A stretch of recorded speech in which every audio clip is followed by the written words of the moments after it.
Se abre la sesión. Los invito a tomar asiento.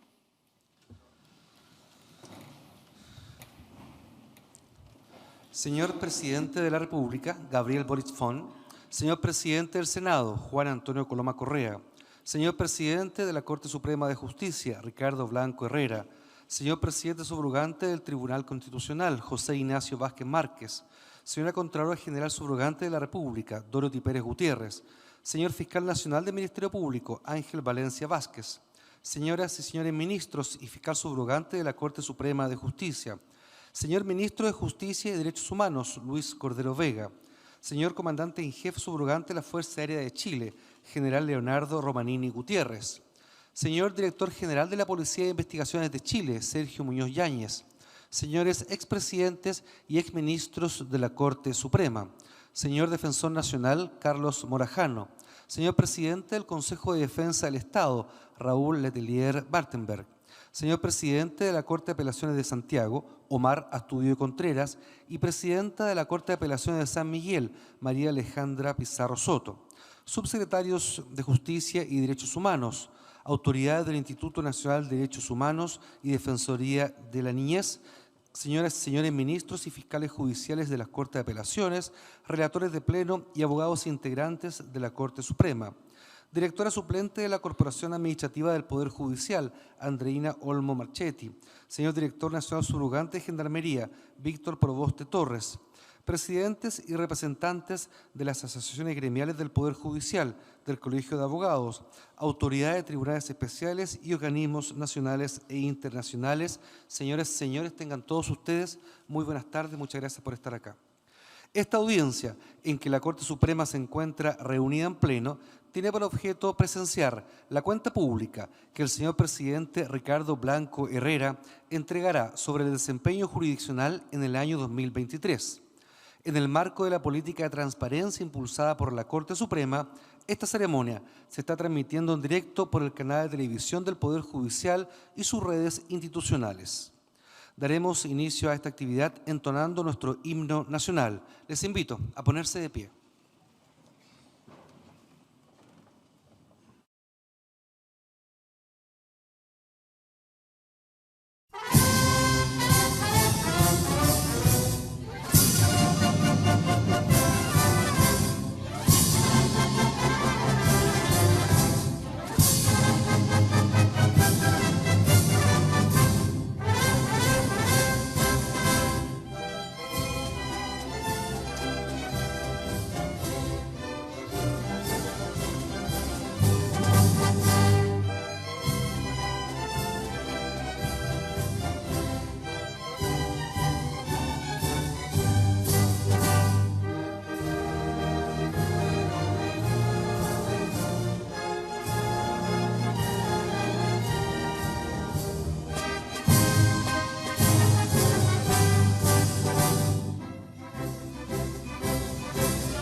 Muchas gracias, pueden tomar asiento.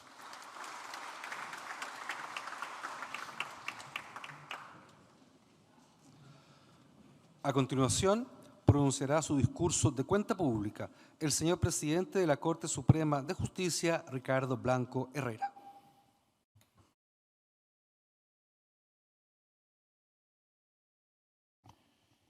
Tengan ustedes muy buenas tardes. Hago mío los vocativos mencionados por el maestro de ceremonia. Hace 2 siglos, en nuestra segunda constitución política, se consagró un hito fundamental. Se declaró a la Corte Suprema de Justicia como la primera magistratura judicial del Estado. Ello trazó el camino sin retorno hacia la independencia de la función jurisdiccional, llegando incluso a establecer expresamente dentro de sus roles el proteger, hacer cumplir y reclamar a los otros poderes por las garantías individuales y judiciales. 200 años de existencia en que esta Corte ha sobrevivido a numerosos cambios sociales, políticos y de diversa índole, y que casi coinciden con la edad de nuestra República. Demuestran la importancia del papel que la justicia tiene en la historia del país, en un rol pacificador y decisorio de los conflictos jurídicos que aquejan a la sociedad.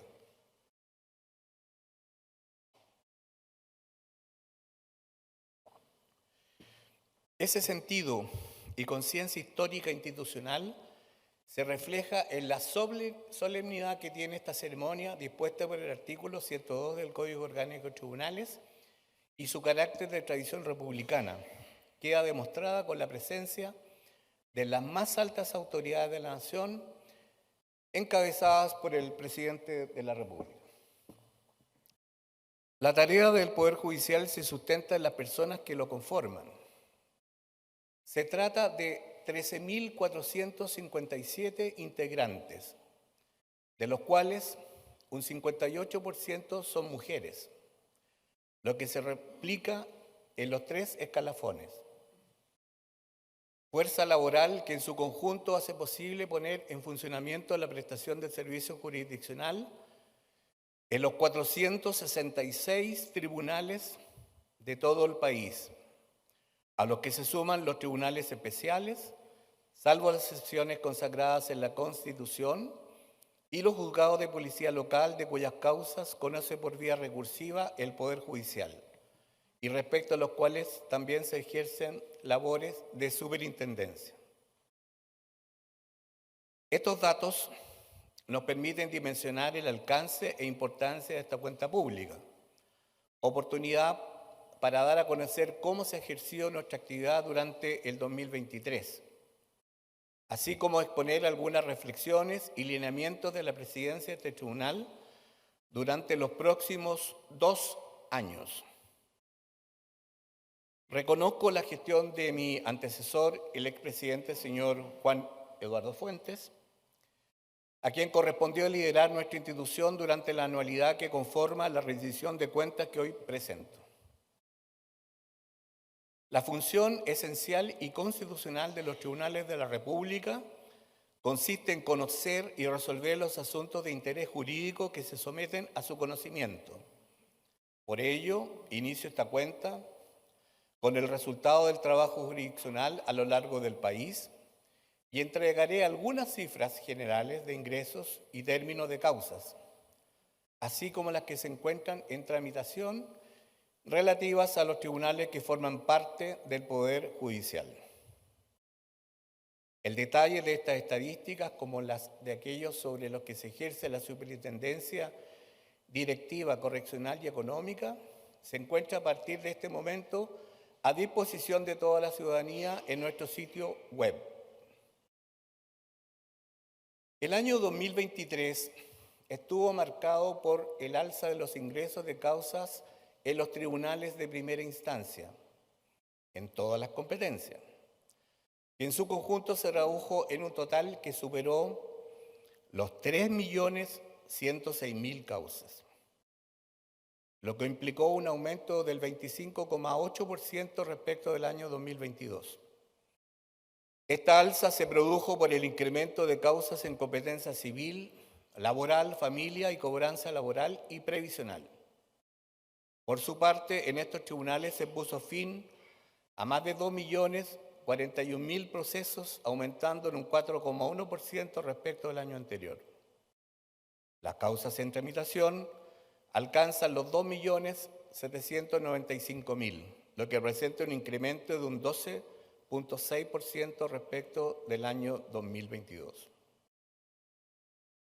En las Cortes de Apelaciones, durante el año pasado, ingresaron más de 256.000 causas, cifra que representa una reducción de un 69,4% respecto al año anterior. Pero esto fue debido a la disminución de los recursos de protección contra ISAPRES. Los términos en los tribunales de alzada llegaron a los 508.000, correspondiente a un 7.8% menos que el año pasado, 2022, del año 2022. Mientras que las causas en tramitación llegaron a poco más de 76.600, esto es un 77.3% menos que el año anterior. Por último, los ingresos en la Corte Suprema superaron en un 47% a los del año 2022, aumentando de 171.000 a 252.000. El incremento se produjo por las apelaciones de los recursos de protección, que tuvieron un alza de un 51.4%, las causas terminadas en esta Corte mostraron un crecimiento del 65,7%, alcanzando a más de 243.000, mientras que las causas en tramitación el 31 de diciembre de 2023 ascendieron a las 40.300.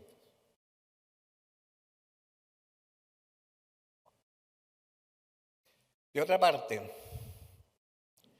un desafío creciente en los últimos años para el Poder Judicial radica en la implementación de diversas leyes de compleja ejecución, que obligan no solo a adecuar las actuaciones, tecnología y capacitación interna, sino también a coordinar esas acciones con los otros actores involucrados. Ejemplo de ello fue la reforma constitucional que posibilitó destinar los retiros de la AFP para el pago de pensiones alimenticias, a lo que siguió la dictación de la que reforzó el cumplimiento del deber de alimentos y la ley que robusteció el papel del juzgador en la ejecución de esas deudas. A ello se suma la ley que estableció el monitoreo telemático como medida cautelar en casos de violencia intrafamiliar, tanto en sede penal como de familia. Otro tanto ocurre con la ley de reciente entrada en vigencia en la zona norte del país, que junto con crear el nuevo Servicio de Reinserción Social Juvenil, modifica sustantivamente el sistema de responsabilidad penal adolescente, especializando la investigación, juzgamiento y defensa de este tipo de causas. Con independencia de los esfuerzos para cumplir estos mandatos legales, la Corte Suprema ha constatado la necesidad de asegurar la disponibilidad de recursos financieros, de infraestructura, humanos, de tecnología y de coordinación con las instituciones relacionadas para la debida ejecución de las leyes proyectadas de manera de ajustar y cumplir las expectativas definidas al momento de reformar nuestro ordenamiento jurídico. Por otro lado, debo imperativamente afirmar que no es posible concebir una función jurisdiccional plena si esto no contempla entre sus pilares el acceso a la justicia para todas las personas sin discriminación. Al efecto, en materia de grupos vulnerables, se elaboró la guía práctica de aplicación en tribunales del protocolo de acceso a la justicia de personas mayores. Asimismo, en asuntos de lenguaje claro, se actualizó el glosario de términos jurídicos, herramienta fundamental para facilitar la comprensión de conceptos jurídicos y judiciales por parte de la ciudadanía. Además, se crearon cartillas en lenguas originarias, que constituyen una adaptación de los términos jurídicos al mapudungún, aymara, quechua y Rapa Nui. En la temática de igualdad de género y no discriminación, en mayo del año pasado se desarrolló el Seminario Internacional Desafíos para incorporar la perspectiva de género en la Administración de Justicia en Iberoamérica, al alero de la Comisión Permanente de Género y Acceso a la Justicia de la Cumbre Judicial Iberoamericana, con la participación de delegaciones de 18 países. A nivel interno, se estableció una coordinación más estrecha en nuestra institucionalidad, construida por la Secretaría Técnica de Igualdad de Género y No Discriminación, los comités de género de las Cortes de Apelaciones y el Consejo Consultivo Asesor a nivel nacional. Parte importante del trabajo en este campo estuvo concentrado en la implementación de los compromisos adoptados en la jornada de reflexión del año 2022. Otro de los grupos cuya vulnerabilidad puede afectar su acceso a la justicia es el caso de niños, niñas y adolescentes. En este ámbito se debe subrayar la planificación llevada a cabo por la Comisión de Familia e Infancia del Poder Judicial, instancia a partir de la cual el año pasado se instauró la Mesa Nacional de Visitas a Residencias como espacio de coordinación en este campo.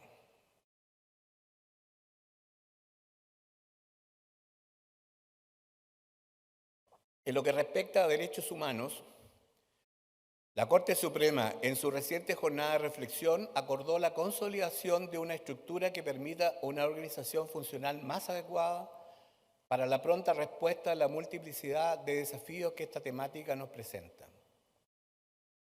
En cuanto a las causas por violación a los derechos humanos cometidas entre 1973 y 1990, 1.289 de ellas se encontraban siendo investigadas en primera instancia al 31 de diciembre de 2023. Por su parte, ante las Cortes de Apelaciones del país, en la misma fecha se contaba con 78 recursos pendientes y en la Corte Suprema un total de 87. Cabe destacar que durante el año 2023, este último tribunal, a través de su segunda sala, falló un total de 95 causas penales y 57 civiles, cifra superior a las 35 penales y 17 civiles del año anterior.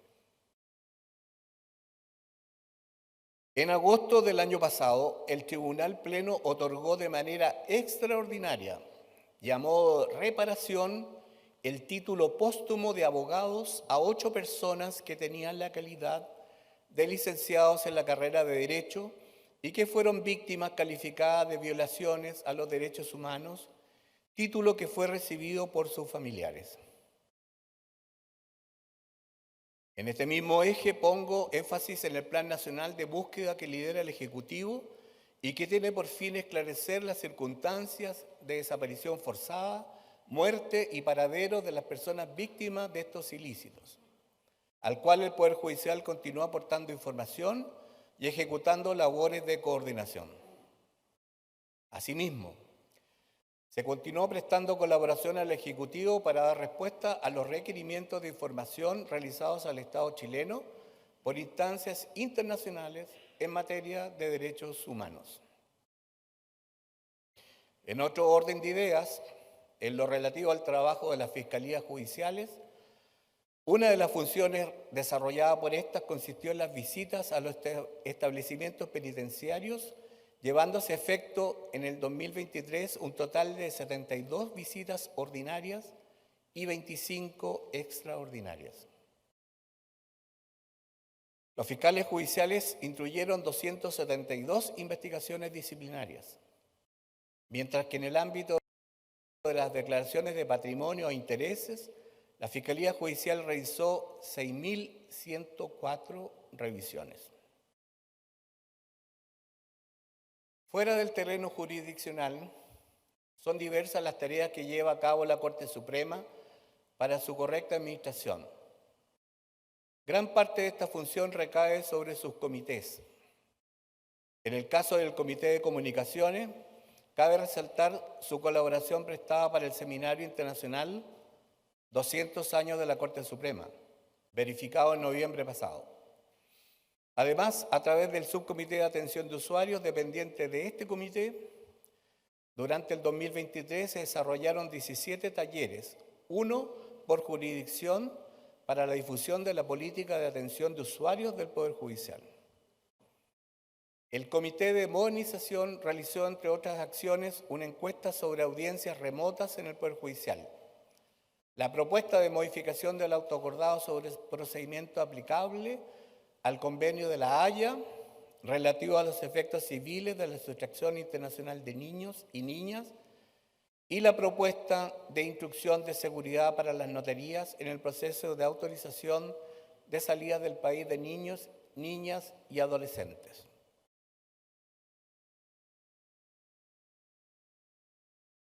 Por último, el Comité de Personas emitió 253 informes relativos a traslados, permutas, comisiones de servicio, solicitudes de juramento, revalidaciones de títulos y habilitaciones de títulos extranjeros, sin perjuicio del estudio de materias de lato conocimiento referente a las personas de la institución o que están bajo la supervisión del Poder Judicial.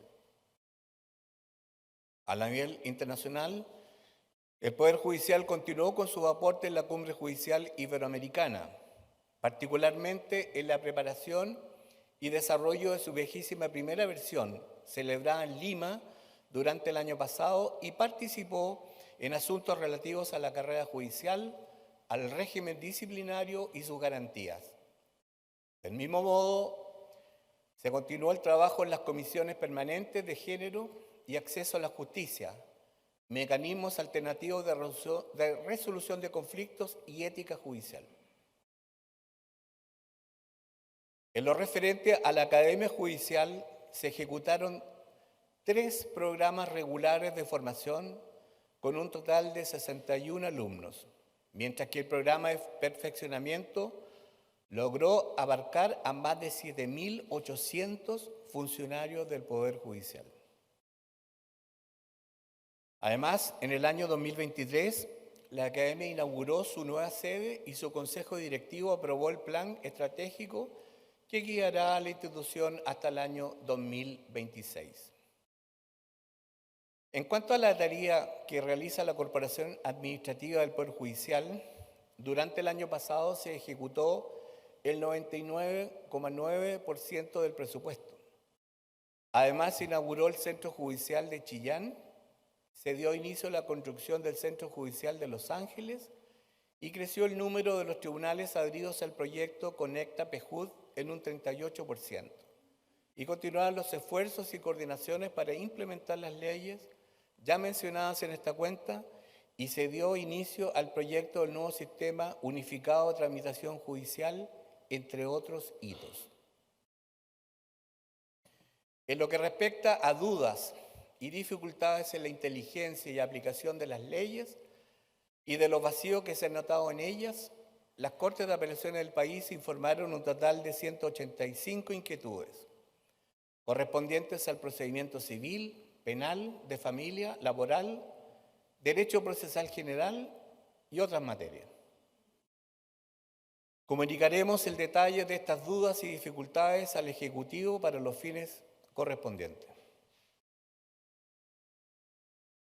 En lo concerniente al trabajo de las salas de la Corte Suprema, pongo de relieve algunas de las temáticas sobre las que se ha sentado jurisprudencia durante el año 2023. La primera sala ha consolidado el sentido y alcance de la normativa protectora de los derechos del consumidor, su aplicabilidad en el ámbito del derecho inmobiliario, del derecho probatorio y la prescripción de su acción de nulidad.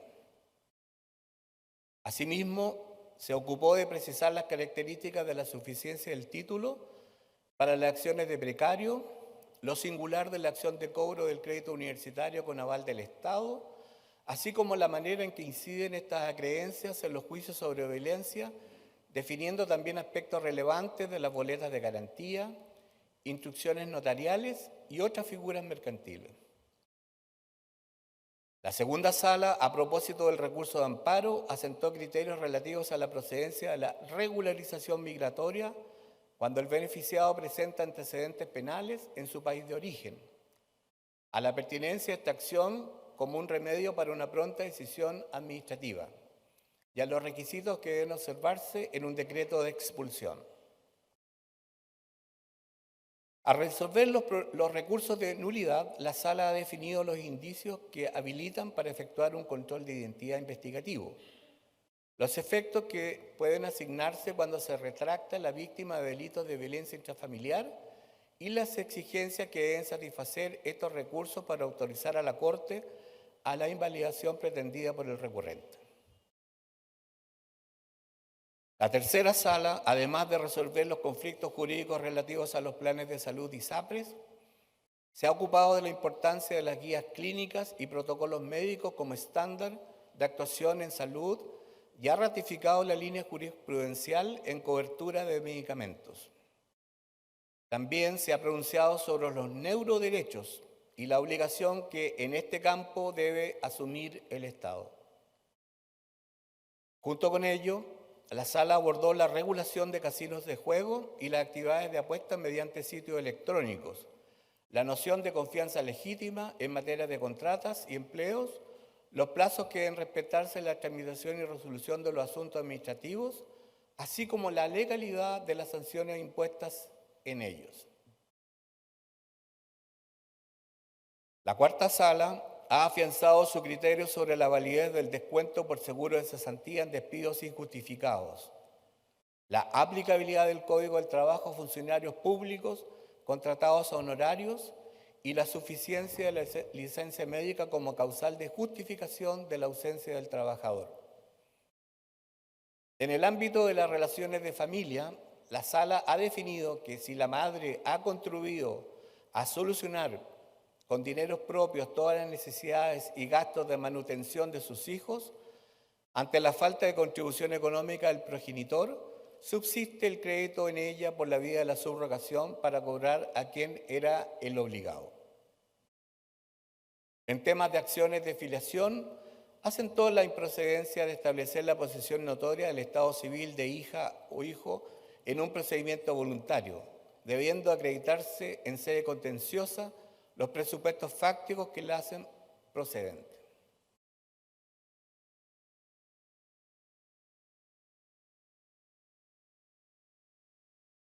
En relación a los cambios de integración de esta Corte, 2 ministros culminaron su carrera judicial.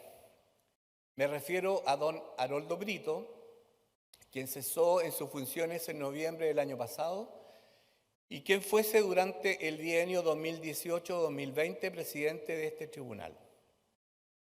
Y a don Jorge Dam, quien se acogió a retiro por jubilación en diciembre del mismo año. En agosto pasado culminó su carrera la ex fiscal judicial de este tribunal, doña Lía Cabello. A todos ellos les deseamos bienestar y una plena realización en esta etapa de sus vidas. En otro plano, el año pasado, con profundo pesar, tomamos conocimiento del fallecimiento del ex ministro de esta Corte, don Ricardo Gálvez Blanco. En otro orden, no quiero dejar pasar esta ocasión para referirme, al igual que mis antecesores, a la necesidad de avanzar en las reformas que atañen al Poder Judicial y a la Administración de Justicia, y que aún se encuentran pendientes. Me refiero a la reforma procesal civil, al nuevo Código Penal, a un moderno sistema de ejecución de penas, a la unificación de los diversos procedimientos contenciosos administrativos y a las reformas relativas al gobierno judicial. En cuanto a la reforma procesal civil, reitero que es fundamental que se retome la discusión legislativa pendiente con el fin de cerrar el círculo de las reformas procesales. Por otro lado, resulta imperioso modificar de manera sustantiva la justicia penal, con la tramitación en el Congreso Nacional del proyecto que crea un nuevo Código Penal que sustituya el actual, que ya tiene 150 años de vigencia, para contar con una herramienta de vanguardia, útil y efectiva para enfrentar la creciente transformación de los fenómenos delictivos. Como Poder Judicial hemos insistido en la necesidad de una judicatura especializada en ejecución penal, que regule de manera adecuada y con un cuerpo normativo integral y coherente este ámbito. Reiteramos la necesidad de unificar la diversidad de reglas que existen en la actualidad en los diferentes procedimientos contenciosos administrativos. En otra arista, aún existe la posibilidad de retomar el diálogo sobre la reforma al sistema de justicia y en especial al gobierno judicial, con el fin de separar la función jurisdiccional de las administrativas. Sería positivo contar con magistrados abocados principalmente a lo jurisdiccional, procurando las condiciones que aseguren la independencia de la judicatura, tal como lo ha hecho presente el Pleno de esta Corte, ya en ocasiones anteriores.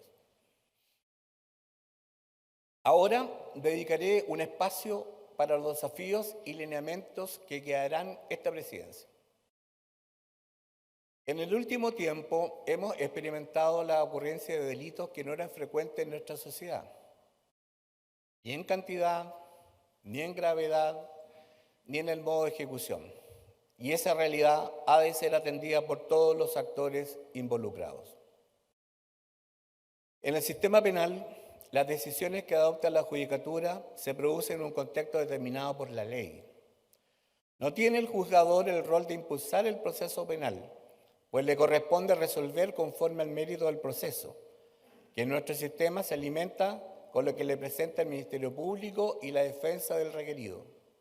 Se trata de una labor en ocasiones poco comprendida, pero que tiene la virtud de fortalecer la democracia, pues no existe mayor tributo a ese concepto que fallar de acuerdo con lo que dicta la ley, con el pleno respeto al debido proceso, resguardando con ello la legitimidad y eficacia del sistema de justicia penal.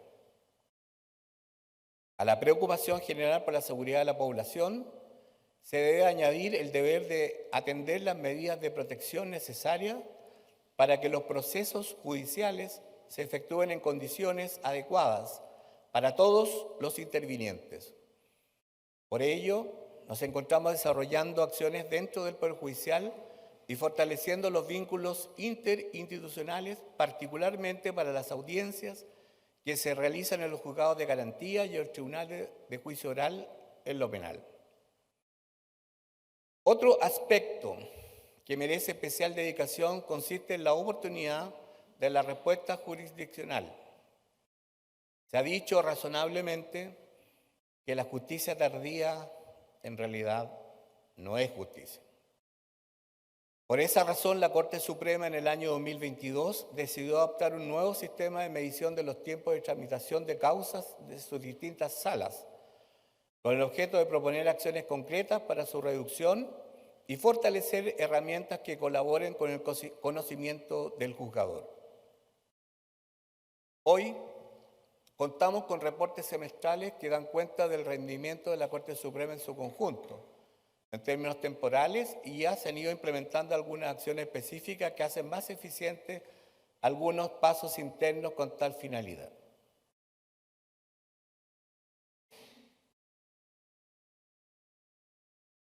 Espero que en esta presidencia mejorar sustancialmente nuestra respuesta en todo el espectro del Poder Judicial, pues la pretensión de la justicia eficiente, más que una expectativa, es un derecho de toda persona que acude a los tribunales. En un Estado de Derecho, la transparencia resulta un elemento esencial. En tal sentido, desde hace varios años, las acciones del Poder Judicial han estado encaminadas a profundizar nuestros mecanismos de transparencia. Este compromiso no se agota en la adopción de una normativa interna al respecto. El reto es mayor. Así debemos fortalecer la transparencia con una mirada integral y sistémica de nuestra gestión, que incorpore los aprendizajes sobre esta materia, incluyendo desde luego las experiencias más recientes. Como último tema, expongo lo que a mi entender conforma un elemento fundamental para orientar la acción del Poder Judicial. Me refiero a la planificación estratégica vigente en nuestra institución. Dicho instrumento cuenta con 4 ejes basales: el impacto en la sociedad, la gestión de las personas, la modernización y las relaciones interinstitucionales. A partir de estos ejes centrales nacen objetivos estratégicos para cada uno de ellos, cuyo avance efectivo se logra con los programas concretos que se han estructurado y que se ejecutan actualmente. Así, a modo referencial, se contemplan iniciativas relacionadas con el modelo de atención de usuarios, la gestión de derechos humanos, igualdad de género, estrategias para el cambio organizacional, de competencias laborales, capacitación y perfeccionamiento, optimización de servicios informáticos, sustentabilidad y medio ambiente, colaboración en propuestas legislativas del ámbito judicial y fortalecimiento de las relaciones internacionales en el marco de nuestras competencias. Sin embargo, un plan estratégico resultaría ineficaz sin un sistema de medición que muestre su nivel de cumplimiento. Ya contamos con indicadores globales para ese efecto, con apoyo de instrumentos idóneos bajo 4 miradas. Una referida a la cantidad de proyectos y productos y beneficios implementados. Otra respecto a la percepción que las iniciativas generan en los usuarios y en el personal. Y una tercera sobre la base del sistema de gestión que entrega una señal de nivel de ejecución de la estrategia de la institución. Y por último, una basada en modelo de excelencia que muestra una visión de brechas y que consiste en calificar los proyectos con arreglo a su nivel de operatividad y desarrollo. Cumplidos ya 3 años del quinquenio del plan en curso, mi presidencia tendrá como hoja de ruta este instrumento, pues claramente identificado el punto en que nos encontramos en la actualidad, podremos redefinir las acciones adecuadas y necesarias para ser reconocidos por la sociedad como un órgano moderno que soluciona con eficacia los asuntos sometidos a su conocimiento con apego al ordenamiento jurídico y acceso universal. Y que la justicia que administramos sea valorada como de excelencia, proba, sobria, no discriminatoria, comprensible, oportuna y transparente. Con ello se fortalece el Estado de Derecho y la democracia y se contribuye a la paz social. Desde luego siempre tendremos presente la flexibilidad necesaria para adaptarnos a las vicisitudes que pueda plantearnos el destino, adecuando nuestras acciones para hacerlas frente y asegurar la continuidad del servicio judicial con el más amplio acceso para la ciudadanía. Antes de terminar mis palabras, agradezco de forma especial al señor Presidente de la República, al señor Presidente del Senado y a las demás autoridades que hoy han estado presentes en esta ceremonia. Quiero agradecer también a todos los jueces, juezas, funcionarios y funcionarias de cada uno de los tribunales de justicia del país, cuyo trabajo y dedicación son fundamentales para cumplir con la misión que la Constitución nos ha encomendado. Con lo expuesto, declaro inaugurado el año judicial 2024. Muchas gracias.